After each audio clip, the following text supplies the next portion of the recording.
नमस्कार बंधुओं, आज की चर्चा में हम इस बात पे चर्चा करेंगे कि गीता क्या है। गीता का इतना सम्मान पूरे विश्व में है, आखिर गीता कहती क्या है, सब्जेक्ट क्या है गीता का। तो गीता को 3 नाम दिए जा सकते हैं: धर्मशास्त्र, योग शास्त्र और गुरु शिष्य संवाद। पहला योग शास्त्र लेते हैं कि गीता योग शास्त्र कैसे है।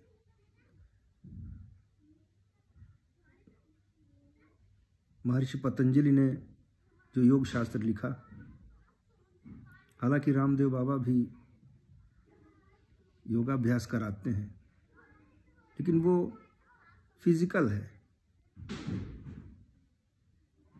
मेंटल नहीं, मानसिक नहीं। फिजिकल एक्सरसाइज कर लेने से आपके मन पर आपका कोई अधिकार नहीं हो जाता, कोई कंट्रोल नहीं रह जाता। आप कितनी भी एक्सरसाइज करें, उससे आपका शरीर अवश्य स्वस्थ रहेगा। शरीर तो 5 साल के बच्चे का भी खूब स्वस्थ होता है, कोई रोग नहीं होता, लेकिन क्या उसका मन उसके काबू में है?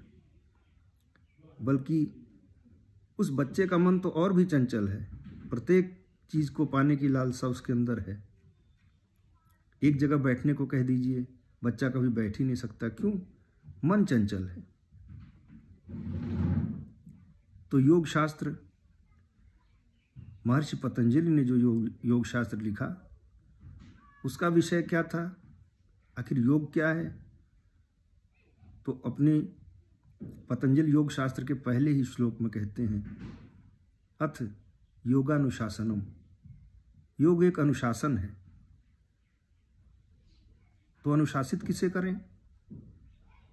अपने आप को, अपने परिवार को, अपने समाज को, अपने पड़ोस को, अपने भाई बंधु को। किसको अनुशासित करना है? दूसरे ही श्लोक में महर्षि पतंजलि कहते हैं, योगश चित्त वृत्ति निरोधः। चित्त की वृत्तियों का निरोध ही योग है। मन को काबू में करना ही योग है। मन जो हमारा लंबी दौड़ लगाता है, ये पाना है, वो पाना है, तमाम तरह की मनोकामना, इच्छाएं, लालसाएं, उन्हीं में उलझा रहता है। एक इच्छा पूर्ति होती है तो जिम प्रतिलाभ लोभ अधिकाई। तुलसी बाबा कहते हैं कि हर लाभ एक नए लोभ को जन्म देता है। आज आपके पास जो चीज़ नहीं है, उसके लिए आप लालायित हैं, और निश्चय ही ये सबको फील होता है। सभी अनुभव कर चुके हैं कि वो चीज़ प्राप्त होते ही एक उससे भी बड़ी चीज़ का, उससे भी बड़ी कामना उत्पन्न हो जाती है। जिम प्रतिलाभ लोभ अधिकाई। लोभ और अधिक हो जाता है लाभ की पूर्ति होते ही। तो योगश चित्त वृत्ति निरोधः। चित्त की वृत्तियों पर लगाम लगाना ही योग है। हम लगाम लगाते हैं। लगाम लगाने का तरीका, कैसे इस मन पर लगाम लगाया जाए। तो गीता में भगवान कृष्ण से अर्जुन कहता है कि भगवान, मन को रोकना तो मैं वायु को रोकने से भी अधिक दुष्कर मुझे प्रतीत होता है। भगवान जवाब देते हैं, अर्जुन, जितना कठिन तू मान बैठा है उतना कठिन नहीं है। अभ्यास और वैराग्य से ये मन रोकने में आ जाता है। गीता में भगवान कृष्ण ने मन पर लगाम लगाने की क्रिया को बताया। यज्ञ की प्रक्रिया को बताया और कहा कि यज्ञ की प्रक्रिया ही कर्म है। यज्ञार्थात कर्मणो अन्यत्र लोकोयम कर्म बंधना। यज्ञ की प्रक्रिया ही कर्म है। अन्य प्रकार के जो भी सांसारिक कर्म हैं, जिन भी कर्मों में हम लिप्त हैं, बिजनेस में, जॉब में, खेती में, कुछ भी करते हैं, अन्यत्र लोकोयम कर्म बंधना, कोई संसार में बांधने वाले कर्म हैं, संसार में लिप्त करने वाले, जबकि योग हमें संसार से निवृत्ति दिलाता है। अतः गीता एक योग शास्त्र है, मन पर लगाम लगाने की प्रैक्टिस यज्ञ है। अब आते हैं कि गीता धर्म शास्त्र कैसे है। गीता के प्रारंभ में अर्जुन ने अपने मन में उत्पन्न होने वाली सारे संशय जो थे भगवान के सामने प्रस्तुत किए। हे अच्युत, मेरे रथ को दोनों सेनाओं के बीच खड़ा कीजिए। यहाँ से मैं देखना चाहता हूँ कि किन किन से मुझे युद्ध करना है। युद्ध के मुहाने पर आकर के घबराया हुआ अर्जुन पहले तो खुद ही भगवान से कहता है, जब युद्ध के मुहाने पर देखता है कि मेरे मामा, मेरे मौसा, मेरे फूफा, मेरे चाचा, मेरे दादा, सारे स्वजन ही इस युद्ध के मुहाने पर खड़े हैं, तो कहता है भगवान, इस युद्ध से कुल का क्षय होगा, कुल का नाश होने से स्त्रियां दूषित हो जाएंगी, स्त्रियों के दूषित होने से पाप बहुत बढ़ जाएगा, वर्ण संकर उत्पन्न होगा, पिंडोदक क्रिया का लोप होगा, पिंड देने वाला ही कोई नहीं बचेगा, हमारा तो कुल नष्ट हो जाएगा, पुरुष नहीं बचेंगे तो स्त्रियां दूषित हो जाएंगी, फलस्वरूप वर्ण संकर उत्पन्न होगा।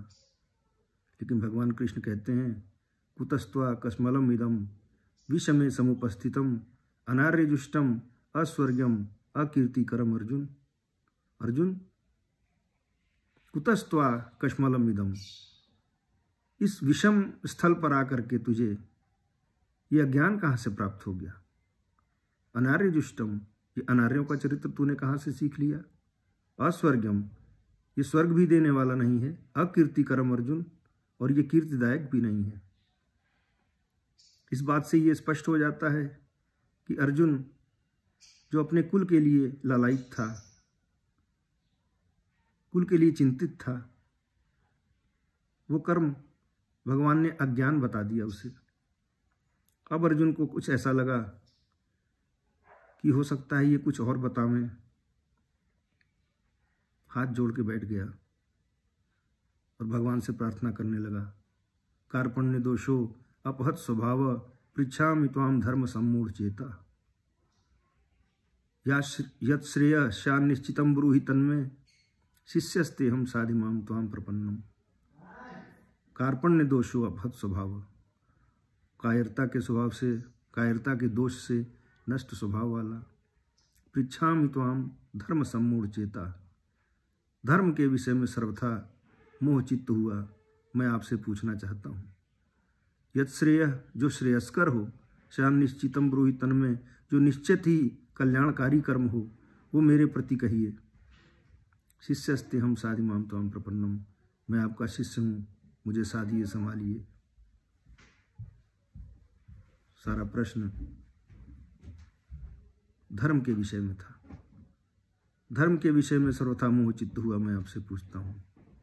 मोह धर्म के प्रति उत्पन्न हुआ कि आखिर धर्म है क्या? भगवान ने उसे धर्म के बारे में बताया, और जब धर्म के बारे में बताया, धर्म के बारे में पूछा तो धर्म के बारे में ही बताएंगे। जो कुछ बताया उससे ये पता चलता है कि धर्म को अंग्रेजी में हम कहें कि ड्यूटी, मनुष्य मात्र की ड्यूटी क्या है? पैदा होकर के आखिर उसकी ड्यूटी क्या है मूलभूत भगवान के अनुसार, भगवान कृष्ण के अनुसार।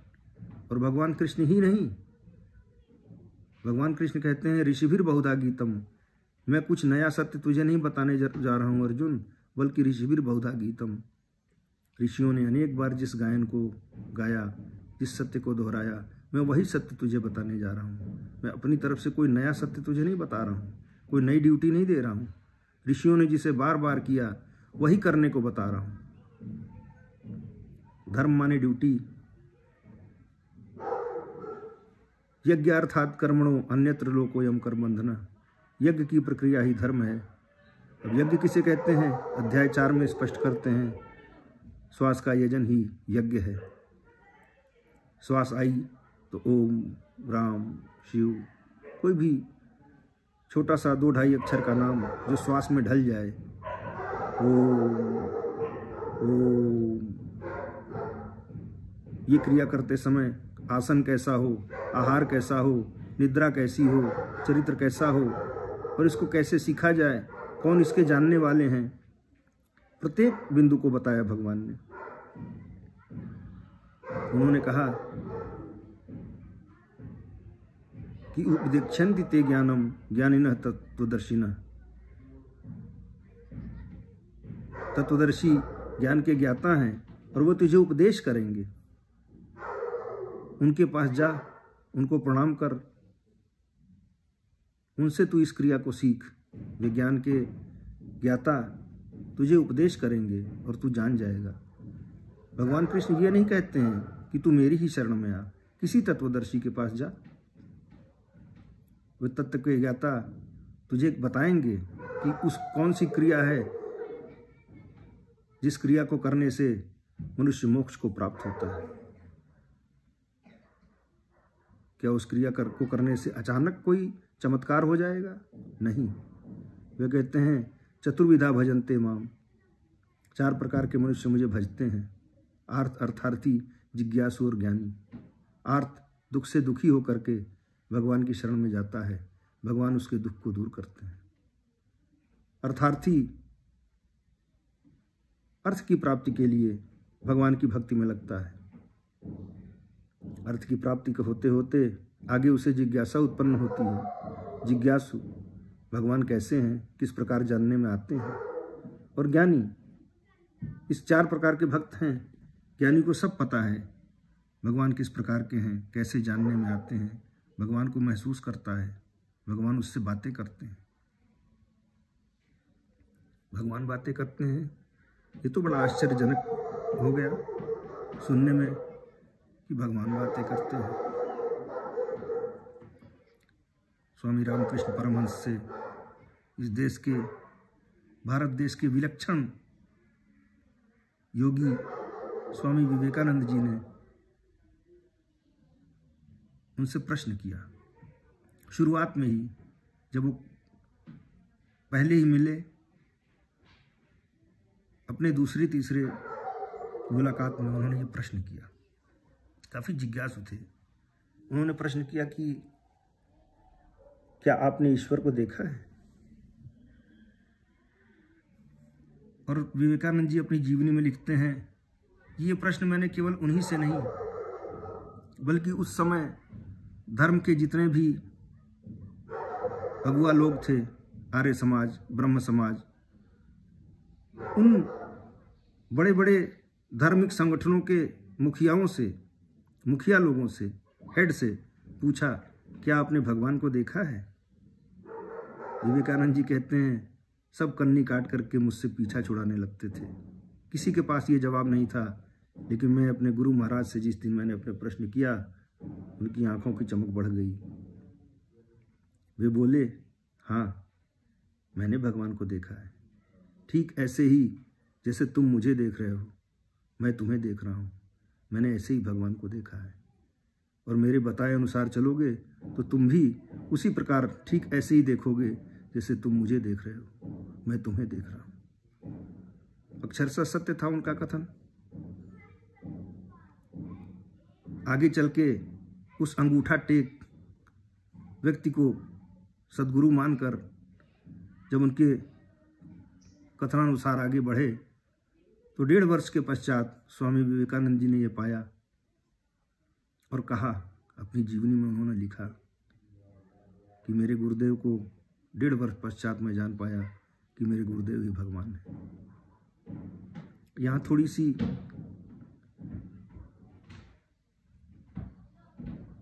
दिमाग में एक प्रश्न उठता है कि आखिर रामकृष्ण परमदेव, श्री रामकृष्ण परमहंस जी भगवान हैं,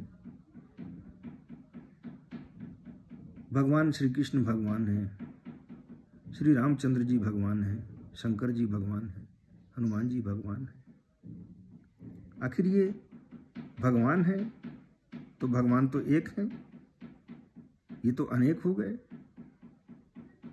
भक्त कहते हैं त्रिगुणमयी प्रकृति को, तीनों गुणों पर जिसने संचालन करने की क्षमता प्राप्त कर ली, अधिकार पा लिया, वह व्यक्ति भगवान हो जाता है। महर्षि पतंजलि भी अपनी पुस्तक में कहते हैं, योग शास्त्र में, कि वो पुरुष विशेष ही ईश्वर है जिसने सभी कामनाओं से मुक्ति पा ली। वह पुरुष विशेष ही ईश्वर है। हाँ, ब्रह्म अलग है।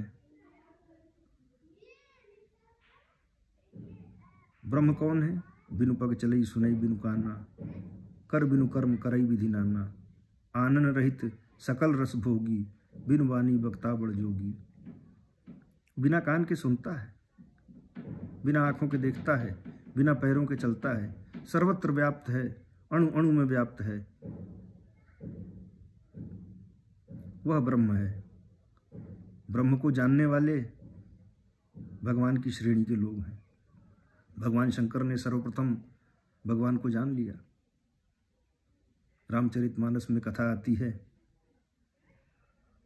रावण के कोप से कुपित होकर पृथ्वी काय का रूप बना करके ब्रह्मा के पास गई। गोस्वामी जी लिखते हैं, ब्रह्मा सब जाना मन अनुमाना, मोर कछु न बसाई। ब्रह्मा ने मन में अनुमान लगाया, सब जाना, तो देखा कि मोर कछु न बसाई, मेरा कुछ चलेगा नहीं। उस रावण के आगे ब्रह्मा जी की भी चलेगी नहीं। जे करते दासी सो अविनाशी, तोरऊ मोर सहाई। जिसकी तू दासी है वो अविनाशी, जिसका कभी विनाश नहीं होता, वो ब्रह्म तुम्हारी और मेरी सहायता करेंगे। अब उनको पाया कहाँ जाए? सारे देवताओं की मीटिंग हुई, सभी देवता इकट्ठा हुए। को कह पय निधि बस प्रभु सोई, पुर बैकुंठ जान कह कोई।